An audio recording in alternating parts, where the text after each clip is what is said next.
on, guys? Joe from Wiring Specialties, and today we're going to work with the F3 plug, most commonly found in the S14 chassis interface. Alright, so if you own an S14, you will have to at one point or another open this plug up and make some changes. Hopefully not too difficult. It's a complicated plug, so we'll look at how to disassemble it and move some pins around. So tools, very simple: a pick, an angled pick, and a knife, commonly found in any automotive store. Nothing fancy needed.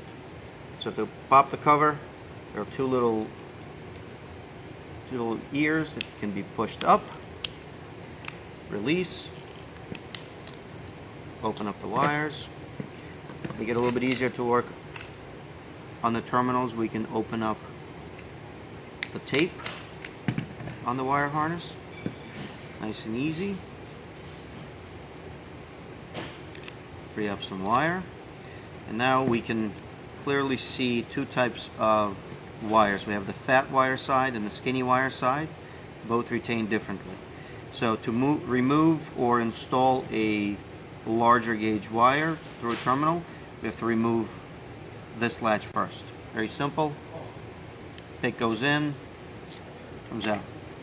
Every wire is now free to be removed, and the only thing that's holding the terminal is a little latch inside. So we take a small pick, go inside, and pull the latch off.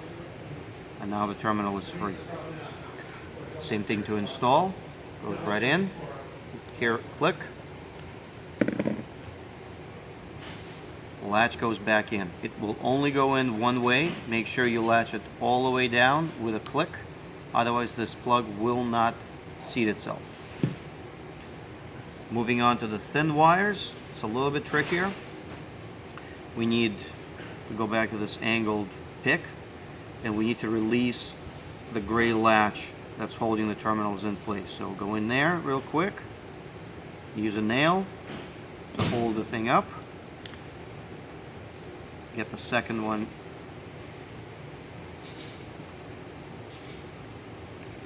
released as well. Moving on to the next, to the other side.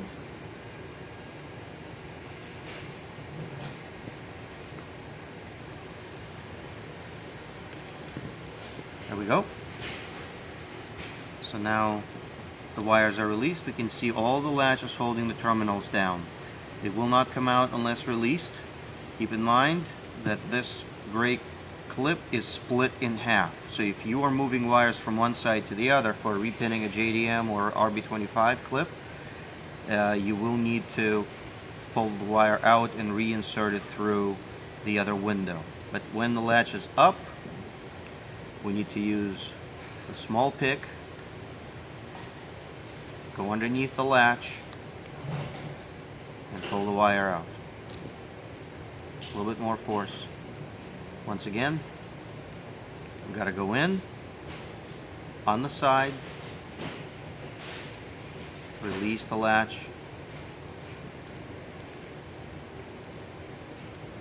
no, wrong wire, there we go, a little bit of force and it comes out. Don't pull too hard or you'll break the little plastic latch and the terminal will no longer stay in place. Going back in, very simple, pick a spot, latch in,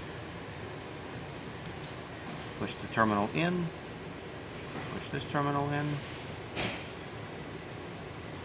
If they don't go in all the way, you can guide them down a little bit by going in right on the inside and carefully pushing the latch off to the side, the little plastic latch that holds the terminal in. That's it. Goes back in. You should be done.